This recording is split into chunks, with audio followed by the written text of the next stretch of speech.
अस्सलाम वालेकुम स्टूडेंट्स, उम्मीद है आप सब खैरियत से होंगे। आज हम नज़्म नात के बाकी अशार की तशरीह करेंगे, शेर नंबर 7 और शेर नंबर 8 की।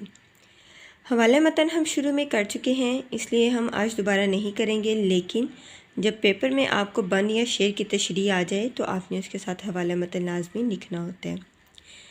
शेर नंबर 7। फैली जहाँ में हर सू तौहीद की शुआएं, मशरिक़ भी जगमगाया मगरिब भी जगमगाया। हर सू हर तरफ, तौहीद यानी अल्लाह को एक मानना। तशरीह, इस शेर में शायर आप सल्लल्लाहु अलैहि वसल्लम की आमद की बरक़ात और आप सल्लल्लाहु अलैहि वसल्लम के एहसानात को बयान करते हुए कहते हैं कि आप सल्लल्लाहु अलैहि वसल्लम की आमद से पहले लोग बुतों की पूजा करते थे। आप सल्लल्लाहु अलैहि वसल्लम ने लोगों को बुतों की पूजा करने से मना फरमाया और बताया कि अल्लाह एक है, सिर्फ़ वही इबादत के लायक है। अल्लाह की ज़ात और सिफ़ात में कोई शरीक नहीं है। हमें सिर्फ़ एक अल्लाह की इबादत करनी चाहिए। आपका ये पैगाम दुनिया के कोने कोने में पहुँचा, जिससे मशरिक़ व मगरिब जगमगा उठे।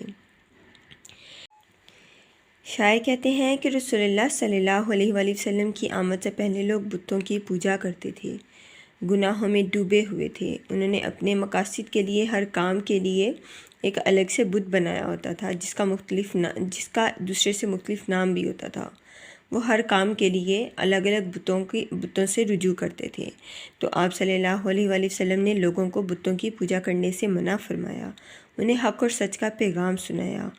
आप सल्लल्लाहु अलैहि वसल्लम ने लोगों को बताया कि अल्लाह एक है और वही इबादत के लायक है।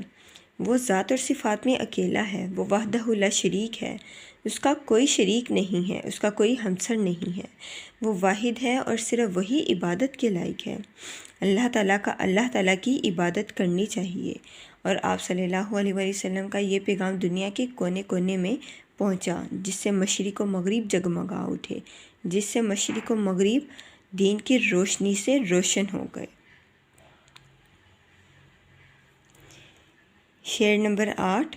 भूली हुई थी दुनिया अपने खुदा को महशर, खालिक के दर पे उसने मखलूक को झुकाया। तशरीह, शायर रसूल अकरम सल्लल्लाहु अलैहि वसल्लम की तालीमात से अरबों की ज़िंदगी में आने वाली मुस्बत तब्दीलियों का ज़िक्र करते हुए कहते हैं कि अरब के लोग गुनाहों में डूबकर अल्लाह की ज़ात को भूले हुए थे। वो अल्लाह की वहदानियत का इनकार करते थे। आप सल्लल्लाहु अलैहि वसल्लम ने लोगों को अल्लाह ताला की तरफ बुलाया और उन्हें एक मुकम्मल दीन की दावत दी। उनको एक मरकज़ पर जमा किया, ज़िंदगी गुजारने के सुनहरी और बेहतरीन उसूल बताए, जिनकी बदौलत लोग अपनी दुनिया और आखिरत संवार सकते थे। आप सल्लल्लाहु अलैहि वसल्लम ने अल्लाह ताला और बंदे के ताल्लुक़ को वाज़ेह किया। यूँ आप सल्लल्लाहु अलैहि वसल्लम ने लोगों को एक अल्लाह की इबादत करने का हुक्म दिया।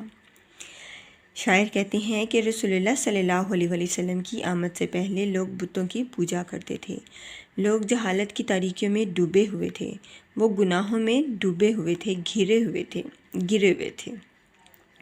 वो अल्लाह पाक की वहदानियत का इनकार करते थे।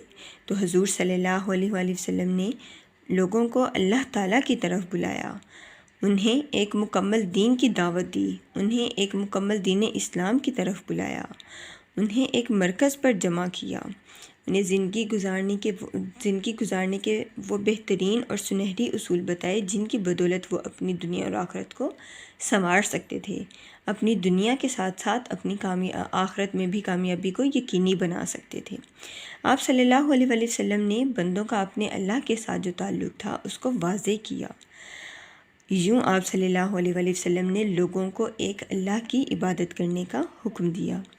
जी स्टूडेंट्स, तो ये था हमारा आज का काम। आपने इसको पढ़ना है, याद करना है और अपनी कॉपीज़ पर लिखना है। अगले सबक तक के लिए अल्लाह हाफिज़।